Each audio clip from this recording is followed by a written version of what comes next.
Okay, so we definitely need to talk about Dragon Ball Super Manga Chapter 82 because honestly speaking with y'all, I think that this chapter might be the contender for one of the best Dragon Ball chapters in the history period.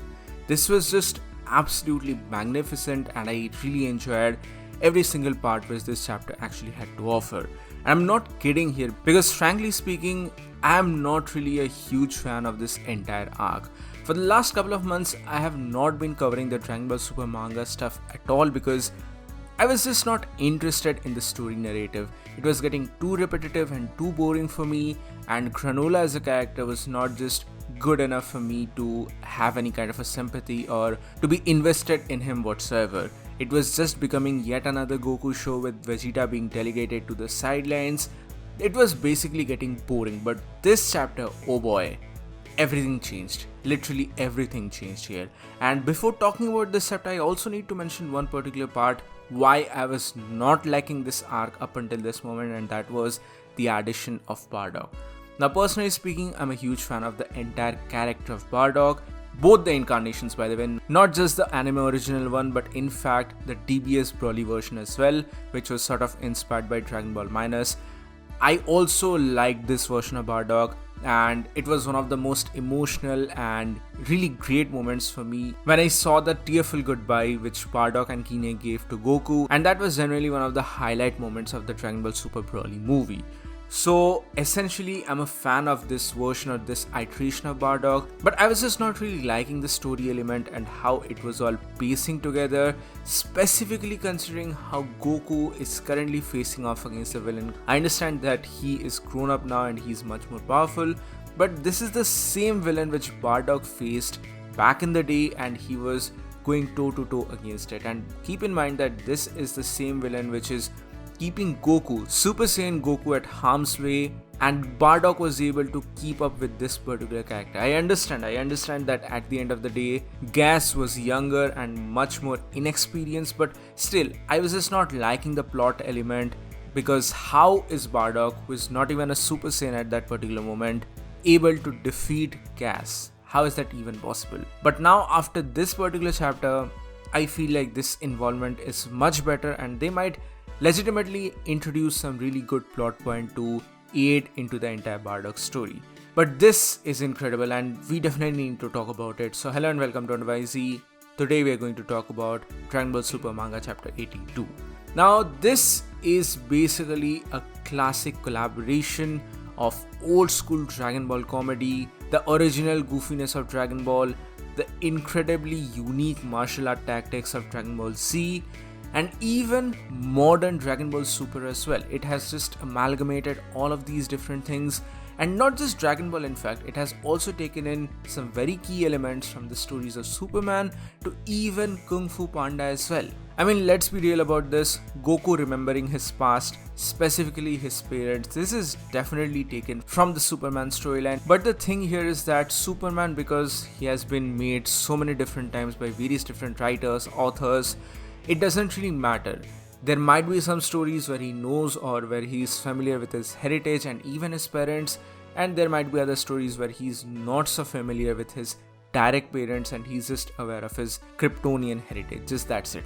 But for a linear story structure like Dragon Ball or any of the anime or manga counterparts, they don't really have the liberty to deliver alternating stories wherein, okay, one moment Goku is aware of his lineage, the other moment Goku is not aware. So that's fine, that is understandable, but here finally it is happening after such a long time. Goku is finally getting to know his parents once and for all. And the story structure is really well established here, specifically with the introduction of Whis, or rather the reintroduction of Whis into the story, and how it meshes together very well with the entire concept of Ultra Instinct and finding your own self, finding your own will.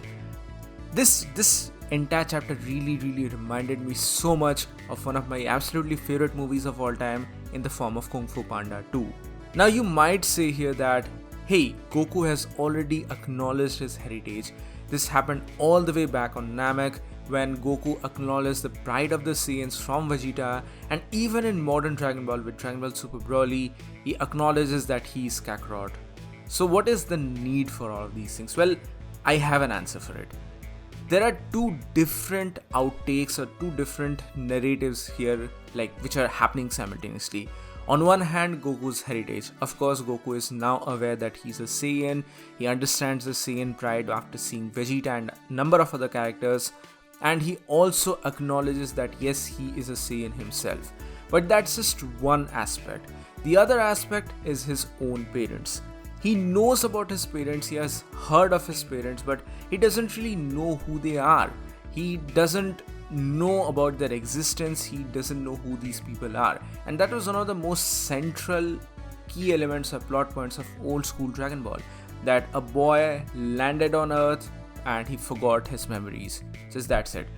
Grandpa Gohan raised him with his own ideals, and from there on he got teachings from various different teachers. From Master Roshi to King Kai to Whis and all of these characters, Goku has been training his entire life. He has been gaining information and he has been gaining knowledge from all of these characters, and they have been helping him to mold into what he is actually today. But at the end of the day, he is not aware of his true family. He just knows that he had a brother once upon a time who tried to kill him, and that is also a plot point raised in this actual chapter. While Goku is just traveling from planet to planet, hopping from planet to planet, he raises this question that, Cass, why are you obeying your brother so much? If you have the power, why don't you just make decisions of your own? And he leads up with this by saying that I had a brother of my own who tried to kill me. This was absolutely incredible, and there was just so many jokes and comic gags that it was incredible. The entire original comedy or comic aspects of old school Dragon Ball was just oozing from this chapter, and it was absolutely incredible. But basically, after the shenanigans of this chapter, Monaito brings up Bardock's original scouter, and after some preliminary testings, they are able to hear Bardock's original audio.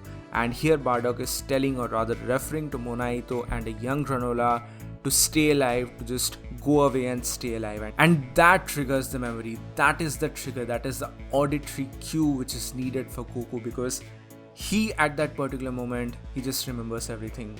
Now yes, granted, Goku was very young. He's not going to have 100 different memories with his parents, but just that one particular memory is more than enough for him to truly realize his true self, like to actually understand his true self about Bardock and Kine.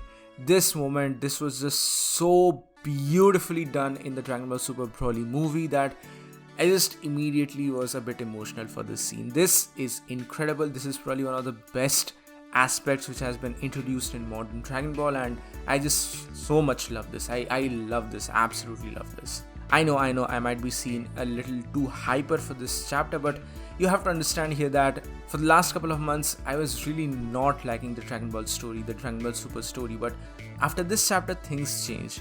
I enjoyed the heck out of this. It has references to old school Dragon Ball stuff which I really enjoy, and also it has taken in some very good stuff from the most beloved pop culture stuff, and that includes Superman to Kung Fu Panda and a lot of these other characters. And while all of this was happening, Goku also meet Whis in one particular planet, and this ensures the entire conversation about Ultra Instinct, about finding your true self, finding your own version of Ultra Instinct, because Whis says that an angel's Ultra Instinct is going to be different from your version, so you have to find your own true version of the Ultra Instinct.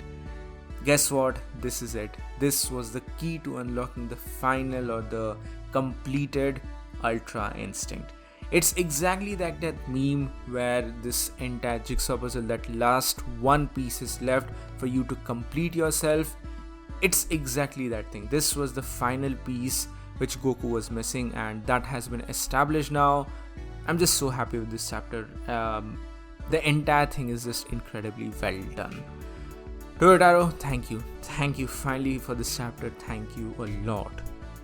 Now moving forward, I actually have a lot of different things which I need to talk about from this particular chapter, but I feel like I shouldn't really use them or talk about them in this one singular video. There's a lot of stuff going on here with the Oracle Fish and how he's not aware of gas and this might lead us to Goku being the most strongest being in the universe. Who knows?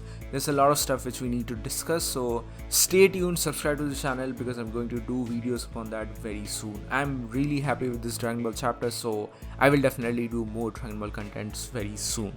So pretty much that's it for today, guys. Thank you so much for watching. Please give this video a thumbs up if you like it, share it with your friends, and subscribe to the channel for more.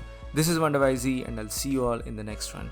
In the meantime, be sure to join the channel membership for some very cool perks and features, and join the Discord server for more.